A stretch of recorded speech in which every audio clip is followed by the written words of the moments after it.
नमस्कार छात्रों।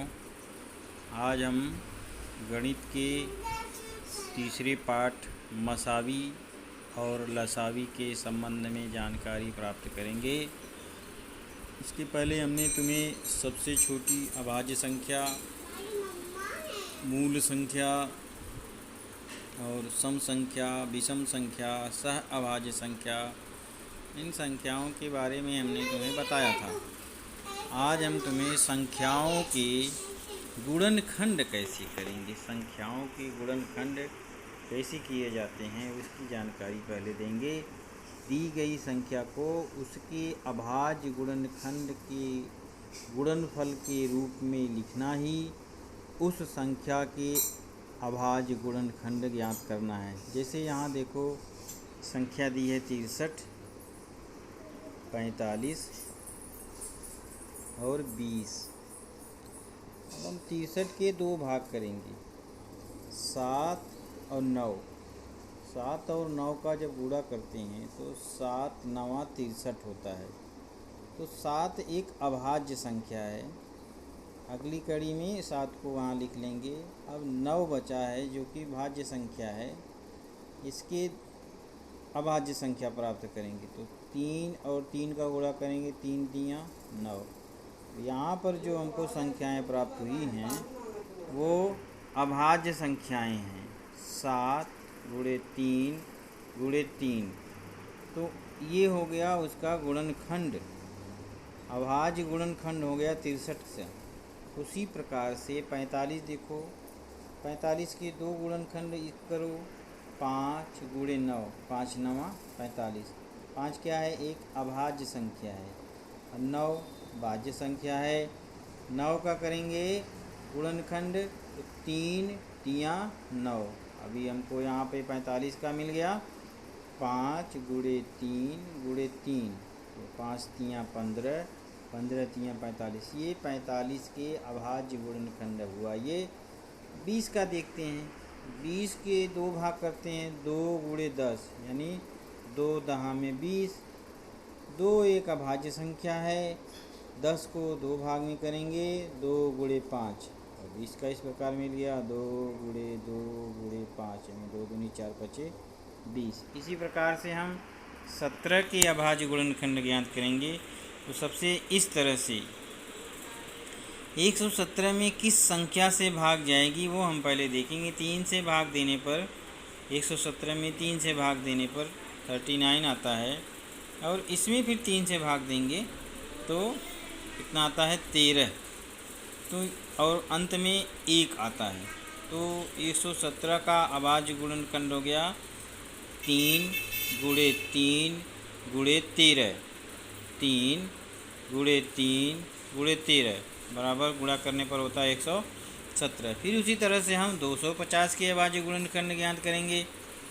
250 में 2 से भाग जाता है, 2 से भाग दे। सबसे पहले 2 से शुरुआत से जो सबसे छोटी अभाज्य संख्या होगी वहाँ से शुरुआत करेंगे। 2 से नहीं होता तो 3 से नहीं होगा तो 5 से नहीं होगा तो 7। उससे आगे जैसे ही नहीं होता जाएगा तो अगली अभाज्य संख्या को लेना शुरू। यहाँ पे 2 से जाता है तो 2 से भाग दिया।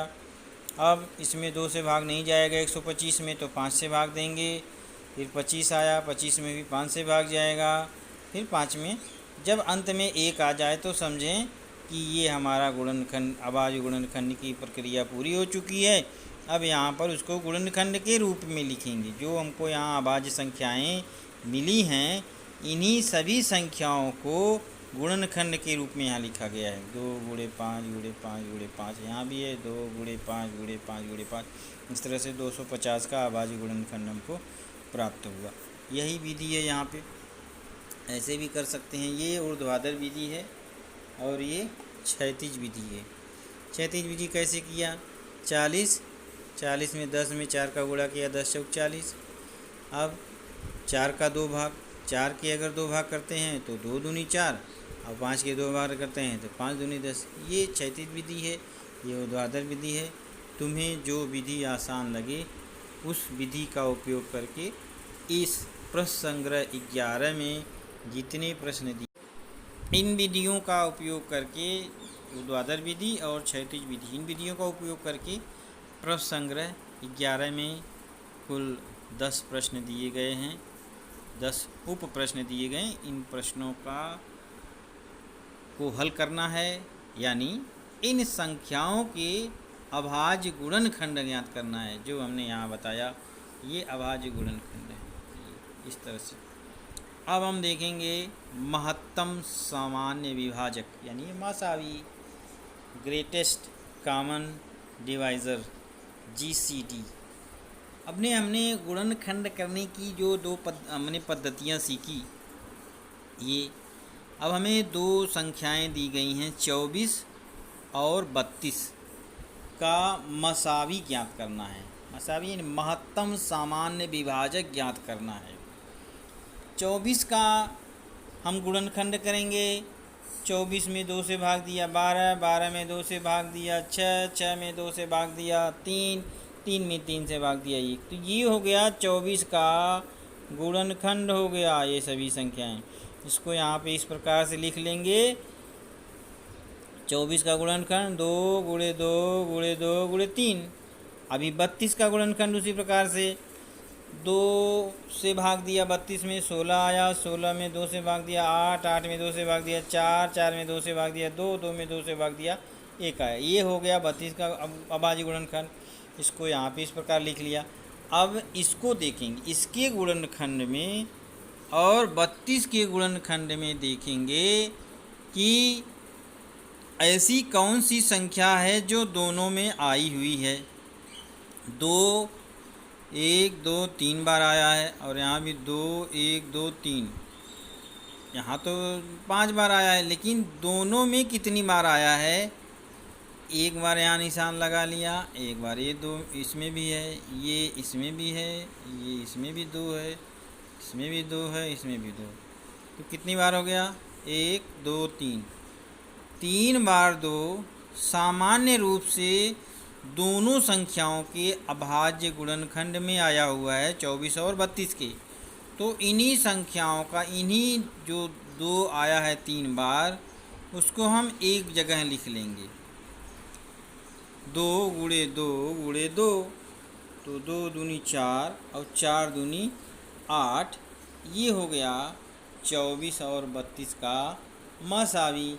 इसी प्रकार से हमें प्रश्न संग्रह 12 में जो दिए गए प्रश्न हैं, उप प्रश्न दिए गए हैं, इसका पहला प्रश्न हम मसावी ज्ञात करेंगे। इसमें सभी 10 उप प्रश्न दिए गए हैं। ध्यान दो, दी गई संख्याओं में से एक संख्या अन्य संख्याओं की विभाजक हो तो वह संख्या दी गई संख्याओं का मसावी होती है। दूसरी बात, दी गई संख्याओं के अभाज्य गुणनखंडों में एक भी अभाज्य संख्या सामान्य न हो तो उन संख्याओं का मसावी 1 होता है। अगर उन अभाज्य संख्या सामान्य न हो तो उसका मसावी होता है, क्योंकि 1 उन संख्याओं का सामान्य विभाजक होता है। 2 क्रमिक सम संख्याओं का मसावी 2 होता है। 2 क्रमिक विषम संख्याओं का मसावी 1 होता है। इन तीनों जानकारी को ध्यान में रखते हुए, ये जो 3 जानकारियाँ यहाँ दी गई हैं, इनको भी ध्यान में रखते हुए प्रश्न संग्रह 12 में जो सभी प्रश्न दिए गए हैं उप प्रश्न, उनको हल करना है। धन्यवाद।